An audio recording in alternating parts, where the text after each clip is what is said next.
Hello friends, मैं हूं अर्जुन। इस वीडियो में हम बना रहे हैं एक चारकोल स्केच डिफरेंट एंगल से। और जैसे हर बार हम काम करते हैं तो ये मेरे पास, मैं आपको बता देता हूँ, ये आइवरी शीट है जिसके ऊपर मैं काम कर रहा हूँ, आइवरी पेपर। और ये जो स्टिक है ये विलो चारकोल स्टिक है। बोल्ड काम करने के लिए, बड़े काम करने के लिए बड़ी स्टिक्स आती हैं, वही मैं यूज़ कर रहा हूँ। तो मैंने भी अभी ये न्यू ली है तो ट्राई करते हैं, इसके साथ ही काम करके देखते हैं कहाँ तक ये पॉसिबिलिटी काम आती है हमारे। कोई भी अगर आप न्यू मटेरियल लेते हैं तो उसको यूज़ करके देखो किस तरीके से यूज़ करना है। डिफरेंट डिफरेंट तरीके से काम करके देखो। जहाँ तक पोर्ट्रेट की बात है तो स्टार्टिंग में ये जो मैंने वर्क किया है, जो एंगल्स लिए हैं वही हैं जो हम हर बार लेते हैं। पहले उसकी आउटलाइन लेनी है, फिर फीचर्स की आपने आउटलाइन लेनी है हल्की सी। आप टिक्स लगाने हैं उसके कि आपकी ड्राइंग जो है कहाँ तक आ रही है। ठीक है। तो मेनली बात ये है कि ये एक जो बेस है आपका पोर्ट्रेट का, वो आप हर बार ऐसे ही लेते हैं। मतलब यही एक तरीका है, आसानी है काम करने में। हर आर्टिस्ट कोई ना कोई डिफरेंट तरीके से काम करते हैं। कोई बिल्कुल चारकोल को ब्लैक कर लेते हैं, उसके बाद इरेज़र से इरेज़ करके उसको निकालते हैं। लेकिन मुझे लगता है कन्फ्यूज़न बढ़ाने से अच्छा यही है कि आप ड्राइंग साथ लेके चलो। सबसे पहले उसकी ड्राइंग ही सेट होती है, उसके बाद आप लाइट को एक बार छोड़ के चलो कि जहाँ तक आपको डार्क करना है वहाँ पे आप डार्क यूज़ करो, लेकिन मिडल टोन में। ठीक है। जैसे हमने ये हेयर्स बनाए हैं तो मैंने एक बार वहाँ पे शेड लगा दी है। ठीक है। अभी तक हमने फेस की जो आउटलाइन है उसी को ही रखा हुआ है। तो धीरे धीरे हम इसकी शेप्स में आते हैं। कहाँ तक आपको जो लगता है, जो एंगल्स हैं, कहाँ तक आपको दिखता है कि जो चीज़ हो सकती है, उसको आप फाइनल में भी कर सकते हैं। उसको आप स्टार्टिंग में भी उसको फाइनल तक उसका टच दे सकते हैं। जैसे ये हेयर्स का है तो मैंने हल्का सा हेयर्स का एक टच दे दिया है। ठीक है।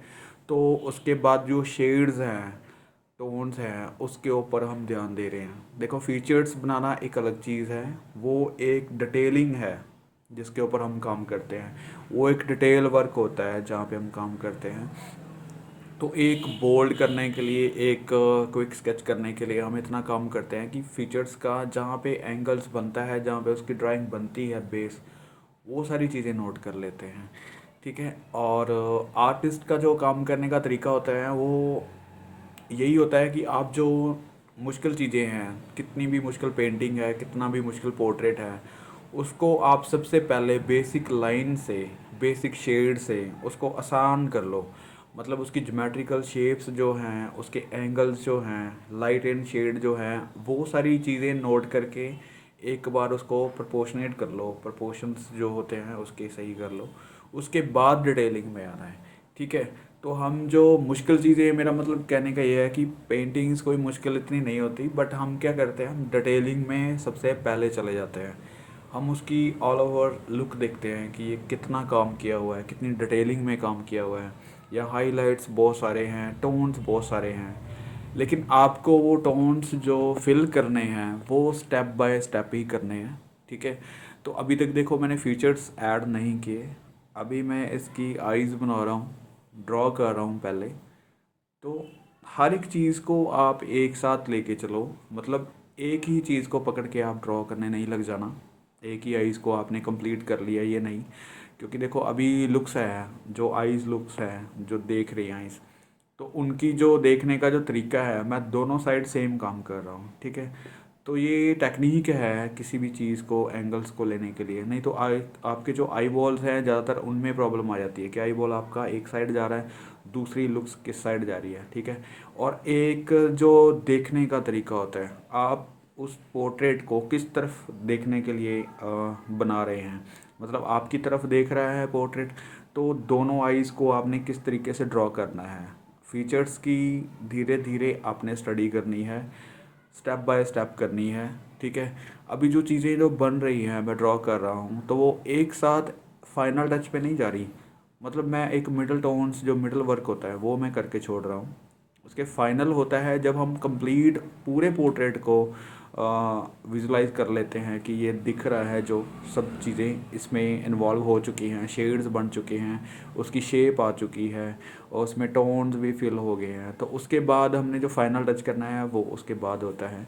ठीक है, जितनी भी चीज़ें आप कोशिश करोगे, जितनी भी चीज़ें आप जान सकते हो, उतनी ही प्रैक्टिस के साथ होती हैं। आपको प्रैक्टिस करनी पड़ेगी हर एक चीज़ की, एंगल्स की। ठीक है, अभी जो नोज़ बना रहे हैं उसका एंगल्स फ्रंट नहीं है और ना ही बिल्कुल साइड है, तो हल्का सा इसके मिडल का है, मतलब हल्का सा साइड का है।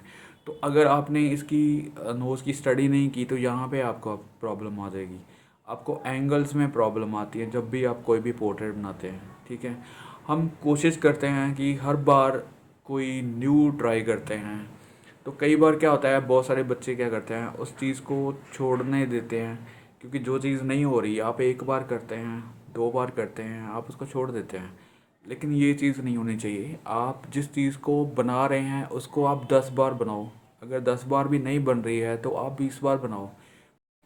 तो आपने प्रैक्टिस नहीं छोड़नी, आपने प्रैक्टिस करनी है फीचर्स की, तभी आपका पोर्ट्रेट जो है इजी बनेगा और बहुत जल्दी बना पाओगे, और मेन चीज़ है आप परफेक्ट बना पाओगे। ठीक है, तो ये सब चीज़ें जो है, अभी जैसे लिप्स बना रहा हूँ तो इसकी एंगल्स जो है फेस के अकॉर्डिंग वो हल्का सा शेप जो है वो टेढ़ी है, जैसे फेस का हमने बनाया, तो उसी तरीके की स्टडी आपको करनी पड़ेगी। मतलब जितने फेसेस बनेंगे, फीचर्स की स्टडी भी उसी के हिसाब से आपको करनी है। आप कोशिश करो एक दिन में आप लिप्स ही बनाओ, आप 10 बनाओ, 20 बनाओ, आपको पता चल जाएगा कि लिप्स की शेप क्या है, कौन से एंगल्स आते हैं, किस तरीके की एंगल्स जो है कहाँ पे शिफ्ट होगी। आप बिना देखे, विदाउट किसी रेफरेंस आप काम कर सकते हैं, बहुत इजी। ठीक है, तो ये एक मीडियम है जो मैं यूज़ कर रहा हूँ। ये इसलिए कर रहा हूँ क्योंकि इससे बहुत अच्छे से पोर्ट्रेट हो जाता है, एक बहुत स्टडी हो जाती है। ये मेरे प्रैक्टिस वर्क हैं, जो भी मैं आपको सिखाता हूँ मैं प्रैक्टिस करता हूँ। तो ये भी एक प्रैक्टिस है जो मैं वीडियो के ज़रिए मैं खुद की भी प्रैक्टिस कर लेता हूँ, कोई भी एंगल्स हैं। तो मतलब आपको डेली जो काम है वो करना पड़ेगा। कोशिश करो कि अपना माइंड सेट कर लो। डेली आप काम भी नहीं कर रहे तो काम के बारे में सोचना, उसको देखना बहुत ज़रूरी है, और इससे आपका फ़र्क पड़ जाता है काम करने का, प्रैक्टिस करने के तरीके बदल जाते हैं। ठीक है, तो अभी जो मैंने काम किया है, देखो हल्का सा स्केच किया है हमने, तो ज़्यादा टाइम नहीं लगाया हमने स्केच पे।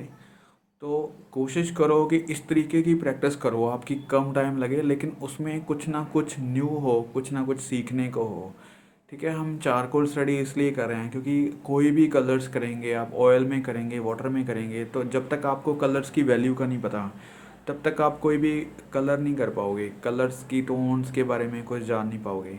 तो सबसे पहले कलर्स की वैल्यू जान लेना ये बहुत ज़रूरी है, अपनी ड्राइंग को सेट करना बहुत ज़रूरी है। ज़्यादा से ज़्यादा स्केचिंग करो, स्केचिंग जो होती है, पेंसिल स्टडी होती है, वो करो। चारकोल से स्केच इसलिए करना बहुत ज़रूरी होता है क्योंकि हमें एक तो बहुत जल्दी बनता है, एक इंटरेस्टिंग है, और जो जितनी शेडिंग आप जैसे वाल मैंने अभी बनाए हैं इसके, तो अगर हम पेंसिल से करेंगे तो बहुत टाइम लगता है। चारकोल से करोगे तो आप 2 मिनट में इसकी टोन्स जो है फिल कर दोगे। ठीक है, तो बहुत इजी होता है, बहुत फ्रीली आप इसमें काम कर लेते हो, इसलिए मैं कोशिश करता हूँ कि हम चारकोल से ही काम करें। और अभी देखो जो पोर्ट्रेट है उसमें बहुत ज़्यादा डिटेलिंग हो सकती है, जितनी आप चाहो उतनी डिटेलिंग हो सकती है। जैसे बहुत सारे आर्टिस्ट बहुत पेंसिल को शार्प करके धीरे धीरे उसकी डिटेलिंग करते रहते हैं, बहुत शार्प काम करते हैं। तो बात ये नहीं है कि आप कितना सुंदर बना रहे हो, उसको सुंदर बनाना एक अलग चीज़ है, लेकिन आप अपनी चीज़ों को सेट करके बनाओ, अपनी चीज़ों की ड्राइंग सेट करो सबसे पहले, तो सुंदर वो अपने आप लगने लग जाता है जब आपकी ड्राइंग सही हो जाती है। तो अभी हाइलाइट्स के लिए मैं यहाँ पे इरेज़र यूज़ कर रहा हूँ, जो क्ले इरेज़र है वो यूज़ कर रहा हूँ। तो ज़्यादा मुश्किल नहीं है, आप एक बार प्रैक्टिस में उतरो, माइंड अपना सेट करो कि आपने कैसे करना है, किस चीज़ की स्टडी करनी है। अगर जो पोर्ट्रेट आप करना है या कोई भी फिगर्स बनानी है, कोई भी पेंटिंग बनानी है, उसको आप अच्छे से स्टडी करो। आप 1-2 दिन उसको अच्छे से देखो सिर्फ, कि उसमें क्या क्या चीज़ें हैं, कौन कौन से एंगल्स हैं, उसके बारे में सोचना शुरू करो। फिर उसके बाद उसकी स्टडी करना शुरू करो, तब आपका रिज़ल्ट बहुत अच्छा आएगा, डेफिनेटली बहुत अच्छा रिज़ल्ट आएगा। तो ये छोटा सा जो स्केच था, अभी हमने स्टडी की, बातें की हैं, डिस्कस की हैं, तो ये मेरा एक्सपीरियंस है जो मैं आपसे शेयर करता हूँ। उम्मीद करता हूँ ये सारी बातें, एक्सपीरियंस हम जो शेयर करते हैं, यहाँ पे डिस्कशन करते हैं, वर्क करते हैं, आपको पसंद आता होगा, आपके लिए ज़रूरी होगा, आपको हेल्प मिलती होगी। Thank you so much for watching this video.